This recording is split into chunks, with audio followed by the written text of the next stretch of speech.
திருப்பத்தூர் மாவட்டம் நாற்றம்பள்ளி அருகே திருமணத்தை மீறிய உறவில் இருந்த பெண் கள்ளக்காதலனுடன் ஏற்பட்ட தகராறில் பெட்ரோல் ஊற்றி தற்கொலை செய்து கொண்ட நிலையில் உயிரிழப்பதற்கு முன்பு அந்த இளம்பெண் பேசிய வாக்குமூல வீடியோ வெளியாகியுள்ளது. காட்சிகளை பார்க்கலாம்.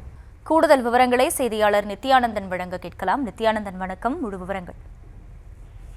கண்டிப்பாக அகிலா. அதாவது திருப்பத்தூர் மாவட்டம் நாற்றம்பள்ளி அடுத்த தோப்பலகுண்டா பகுதியைச் சேர்ந்த வள்ளிமலர் இவருக்கு சுதாகர் என்பவருடன் திருமணமாகி 3 குழந்தைகள் இருக்காங்க. இந்த நிலையில வள்ளிமலருக்கும் அதே பகுதியை சேர்ந்த பிரேம்குமார் என்பவருக்கும் இடையே திருமணம் மீறிய உறவு இருந்ததாக கூறப்படுகிறது. இந்த நிலையில கடந்த 29ஆம் தேதி வள்ளிமலர் வீட்டிற்கு சென்ற பிரேம்குமார் அங்க இருந்த புதிதாக வாங்கப்பட்ட குளிர்சாதன பெட்டியை பார்த்து, ஏன் நீ ஏசி வாங்கி ஃப்ரிட்ஜ் வாங்கிருக்கீங்க, இது வெளியே என்கிட்ட சொல்லன்னு சொல்லி பிரேம்குமார் வள்ளிமலர் கிட்ட சண்டை போட்டிருக்காரு. இதன் காரணமா பார்த்தோம்னா வள்ளிமலர் பிரேம்குமார் கூட பேசுறது நிறுத்திருக்கிறாரு. இதனால பார்த்தோம்னா பிரேம்குமார் என்ன சொல்றாருன்னா, நீ பேசாத நிறுத்தியதுனால உங்ககிட்ட பேசாம நிறுத்தியதுனால நான் செத்துருவேன்னு சொல்லி அவர்கிட்ட, அதாவது விஷம் குடிக்க போவத புகைப்படங்கள் அனுப்பி மிரட்டுறாரு.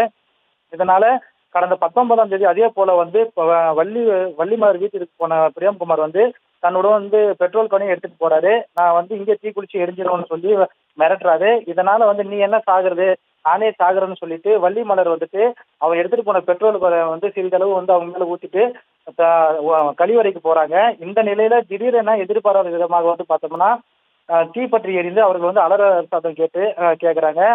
அதன் பின்னர் பார்த்தோம்னா வள்ளிமலர் தீப்பற்றி எரியுறாங்க. அந்த அலற சத்தம் கேட்டு அக்கம் பக்கத்தில் அவரை மீட்டு வேலூர் மருத்துவக் கல்லூரிக்கு அனுப்பி வைக்கிறாங்க. பின்னர் மேல் சிகிச்சையாக சென்னையில் உள்ள கீழ்ப்பாக்கம் அரசு மருத்துவமனைக்கு அனுமதிக்கப்பட்ட வள்ளிமலர் நேற்று பரிதாபமாக உயிரிழந்தாரு. மேலும் பார்த்தோம்னா அவர் வள்ளிமலர் உயிரிழக்கும் தருவாயில என்ன சொல்றாங்கன்னா, நான் சிறிதளவு பெட்ரோல் தான் என் மேல தெளிச்சுக்கணும், ஆனா எப்படி தீப்பற்றி எரிச்சதுன்னு எனக்கு தெரியல. மேலும் என்னை பிரேம்குமார் காப்பாற்ற கூட பக்கம் வரல, எனவே அவரை சும்மா விடக்கூடாதுன்னு வாக்குமூலமும் கொடுக்குறாங்க. இதனை அறிஞ்ச கைப்பற்றி சிம்மாம்பேட்டை போலீசார் வழக்கு பதிவு செய்து பிரேம்குமார் கைது செய்யறாங்க. மேலும் திருமணத்திற்கு மீறிய உறவுகளில் ஏற்பட்ட தகராறுல இரு பிள்ளைகளின் தாய் பெட்ரோல் ஊற்றி தற்கொலை செய்து கொண்ட சம்பவம் பரபரப்பை ஏற்படுத்தி இருக்குது. அகிலா, முழு விவரங்களுக்கு நன்றி நித்யானந்தன்.